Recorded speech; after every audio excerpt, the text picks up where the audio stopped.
Assalamualaikum warahmatullahi wabarakatuh. Alhamdulillahirabbil alamin.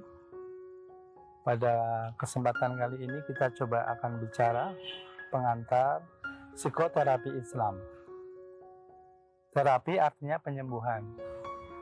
Psikoterapi adalah teknik penyembuhan masalah-masalah yang berkaitan dengan kejiwaan manusia. Kalau kita membaca sejarah perkembangan psikoterapi, kita menemukan banyak informasi bahwa psikoterapi pada awalnya digunakan untuk membantu masalah manusia yang bersifat kejiwaan, namun dengan orientasi mistis. Misalnya menyembuhkan orang-orang yang kemasukan roh jahat. Cuma di dalam prakteknya banyak hal-hal yang dilakukan yang kurang manusiawi, seperti mengikat, memukul, memasung, dan sebagainya. Perkembangan selanjutnya muncul para ahli psikologi yang menawarkan metode atau teknik yang lebih manusiawi. Philip Panel menggunakan pendekatan cinta, love-oriented approach. Tokoh-tokoh lain psikologi seperti Sigmund Freud itu menggunakan teknik hipnosis. Ada juga yang menggunakan pendekatan pemilihan kata-kata sugestif untuk menyembuhkan masalah-masalah kejiwaan. Kalau kita bisa bagi dalam dua kelompok besar, psikoterapi itu ada dua. Psikoterapi barat dan psikoterapi Islam. Psikoterapi barat itu berbasis psikologi barat. Pendekatan yang dipakai menggunakan pendekatan ilmiah. Sudah banyak orang yang memiliki masalah itu bisa terbantu dengan teknik atau metode yang dikembangkan oleh psikoterapi barat. Namun pada kenyataannya, dan ini saya temukan di ruang konsultasi Biro Tazkiyah, banyak orang-orang yang mengalami masalah kejiwaan itu masalahnya tidak secara utuh tertangani. Ada wilayah yang tidak bisa disentuh oleh psikoterapi barat. Dan kalau boleh saya kumpulkan, ada beberapa masalah yang berkaitan dengan psikoterapi barat yang membutuhkan munculnya psikoterapi yang lebih baik. Dan saya katakan psikoterapi Islam adalah salah satu alternatif untuk menyempurnakan psikoterapi barat. Terkait dengan terapi jiwa, sebenarnya psikoterapi barat tidak mengobati jiwanya, tapi gejala jiwanya. Itu bagaimana? Ya betul, itu yang sangat mendasar dalam filosofi keilmuan. Kalau kita kembali pada pengertian atau arti kata psikologi, itu sebenarnya kan psiko itu jiwa, logos itu ilmu, jadi ilmu jiwa. Ketika ilmu jiwa ini digunakan untuk membantu seseorang mengatasi masalah kejiwaannya, ternyata seorang terapis itu tidak menyentuh hakikat jiwanya. Terapis yang menggunakan basic keilmuan psikologi barat itu hanya mengamati apa yang terjadi pada perilaku orang yang mengalami masalah kejiwaan itu. Jadi bukan hakikat jiwanya, tapi efek dari kondisi jiwa itu seperti apa. Lebih pada perilakunya, behavior. Maka sebenarnya kalau kita mau jujur mengatakan psikologi itu bukan ilmu jiwa, tapi ilmu perilaku. Nah, ini yang menyebabkan penanganan masalah kejiwaan pada seseorang dengan terapi barat atau psikoterapi barat itu tidak tuntas. Tidak tuntas kenapa? Tidak semua yang mengeluarkan asap itu api, karena asap bisa keluar dari es yang sangat dingin. Orang yang tersenyum atau banyak senyum itu belum tentu bahagia. Saking stresnya itu orang bisa banyak senyum.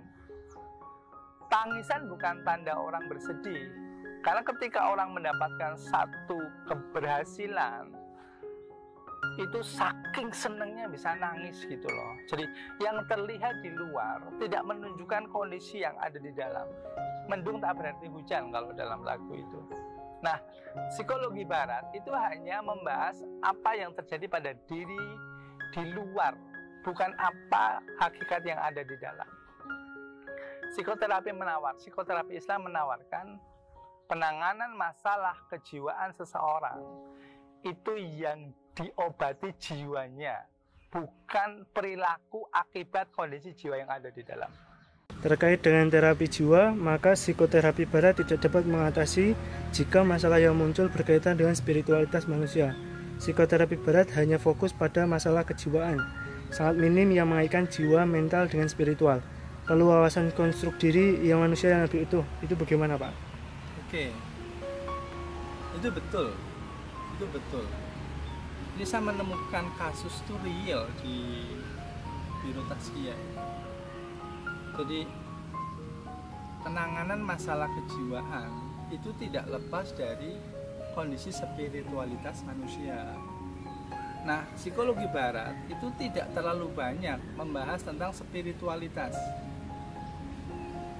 Potensi manusia itu sebenarnya kompleks. Nah, ketika kita ingin menangani masalah yang bersifat kejiwaan, seorang terapis harus melihat manusia secara utuh. Potensi-potensi yang ada dalam rohani manusia itu semua harus tersentuh. Dalam psikoterapi Islam, manusia paling tidak memiliki 4 atau 5 potensi rohani. Qalbu itu mendasari masalah-masalah yang berkaitan dengan spiritualitas. Kemudian jiwa atau nafas itu berkaitan dengan mentalitas. Kemudian akal. Kemudian indera. Dan yang kelima adalah seluruh jasad atau anggota tubuh. Terapi yang utuh harus menyentuh 5 potensi ini. Satu contoh, ketika seorang mahasiswa itu putus cinta, itu kan dia galau secara mental, pikirannya juga kalut. Dan ketika dia diminta untuk sholat misalnya, ini aspek spiritual, dia males gitu loh. Jadi putus cinta yang dialami oleh seorang mahasiswa itu tidak hanya berefek pada masalah kegalauan mentalnya saja gitu loh, tapi pikirannya juga kalut, fisiknya juga bisa sakit, kemudian untuk ibadah juga males. Nah, psikoterapi barat hanya menggarap masalah kegalauan, tapi tidak mencoba membangkitkan masalah semangat untuk beribadah, meluruskan dalam pola pikirnya, memberikan kegiatan-kegiatan bersifat jasmania. Mestinya harus utuh membantu mahasiswa.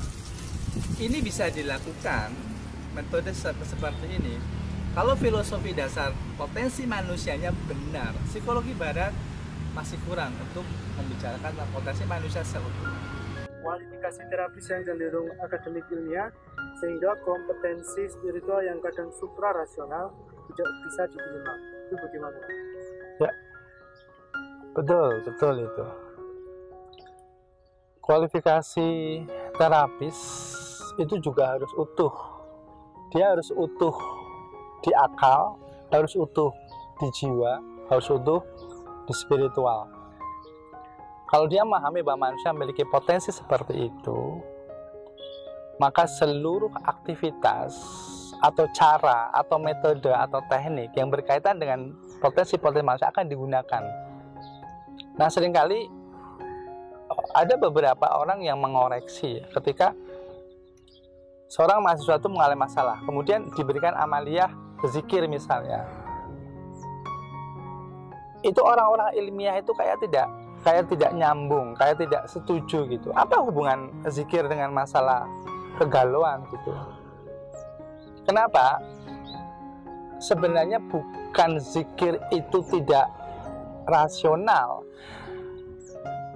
tapi rasionalitas ilmiah itu tidak bisa merasionalitas zikir. Kita bisa jelaskan sedikit misalnya tentang zikir. Dalam Quran itu disebutkan ala bizikrillah tatmainnul qulub. Zikir, ingat kepada Allah, itu akan menenangkan hati. Mengapa? Mengapa ini bisa dijawab dalam perspektif apapun. Dalam perspektif spiritual kita bisa mengatakan bahwa ketika seseorang itu bertemu dengan sama tenang, maka dia akan menjadi tenang.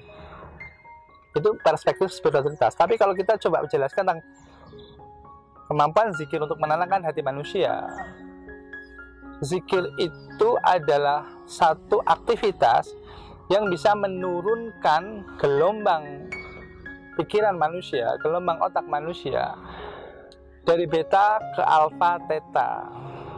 Ini yang biasa dilakukan dalam teknik hipnosis, itu teknik relaksasi. Kenapa?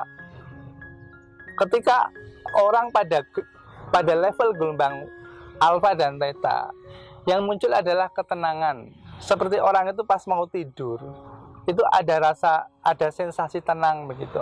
Nah, itu terbentuk dengan zikir. Artinya apa? Zikir yang awalnya dikatakan sebagai pendekatan spiritualitas, itu bisa dijelaskan secara ilmiah. Nah, orang-orang yang hanya berpatok pada latar belakang psikologi barat, kemudian dia tidak punya referensi tentang hal-hal yang bersifat spiritualitas yang bersumber pada ajaran-ajaran Islam, pada contoh-contoh Nabi, itu langsung mengatakan bahwa pendekatan yang dipakai dalam psikoterapi Islam seperti zikir, sholat, membaca Quran, sedekah, dan sebagainya, itu nggak nyambung, itu nggak rasional. Dan ini menjadi satu kelemahan. Ketika kita tidak menggunakan pendekatan yang bersifat spiritualitas, maka masalah-masalah spiritual yang nyatu dengan masalah mental seseorang yang sedang kena penyakit jiwa, itu tidak bisa dibantu. Kalau masalahnya bersifat mentalitas, maka tekniknya teknik mental. Kalau bersifat spiritualitas, maka tekniknya pakai teknik spiritualitas. Jadi harus ada keutuhan. Memandang masalah itu secara utuh, menggunakan metode juga harus secara utuh. Pengembalian diri bahwa yang menyembuhkan adalah Allah, ini tidak dibangun dalam terapi psikologi barat. Ini bagaimana, Pak? Ya, betul. Seorang terapis adalah orang yang ingin membantu orang lain. Hanya orang yang yakin bahwa dia bisa membantu, itu dia akan bisa membantu. Cuma masalahnya kadang-kadang rasa percaya diri pada kemampuan diri itu berlebihan. Bekal yang diberikan kepada seorang terapis kadang-kadang hanya bekal sebagai seorang yang sudah pernah belajar tentang konsep, tentang teknik, tentang metode terapi. Tidak ada informasi atau sangat jarang informasi yang dibekalkan kepada seorang terapis bahwa dia bekerja dengan kemampuan dirinya dan dibantu oleh Tuhan yang Maha Menyembuhkan. Dalam perspektif psikoterapi Islam, justru ini yang menjadi dasar seorang membantu orang lain. Rasul itu pernah mengatakan begini, ketika datang seorang yang punya masalah, maka dengarkan dia, layani dia, berikan cinta pada dia. Maka Allah, Tuhan akan memberikan penyembuhan atau jalan keluar dari masalah yang kamu sendiri tidak pernah menyadari bahwa kamu bisa mengatakan itu. Karena itu sesungguhnya berasal dari Allah. Ketika seorang itu membantu orang lain yang menghadapi masalah kejiwaan, bisa jadi apa yang dia pelajari itu membantu. Tapi juga bisa terjadi masalah-masalah itu di luar kapasitasnya, di luar kemampuannya, kompetensinya untuk membantu. Prinsipnya layani dia, bantu dia, cintai dia. Maka dia akan diajarkan oleh Tuhan yang Maha Menyembuhkan, yang Maha memberikan jalan keluar, satu ilmu yang dia nggak sadar itu bisa disampaikan, dan itu bisa membantu orang yang datang kepada dia. Jadi rasa percaya diri atau confidence yang dikembangkan oleh psikologi barat kadang-kadang berlebihan, melewati batas kelemahan diri sebagai manusia yang penuh kekurangan. Yang mestinya dikembangkan adalah confidence imani. Dia tetap wajib belajar, mengembangkan kompetensi keilmuannya dan teknik-teknik yang akan dipakai.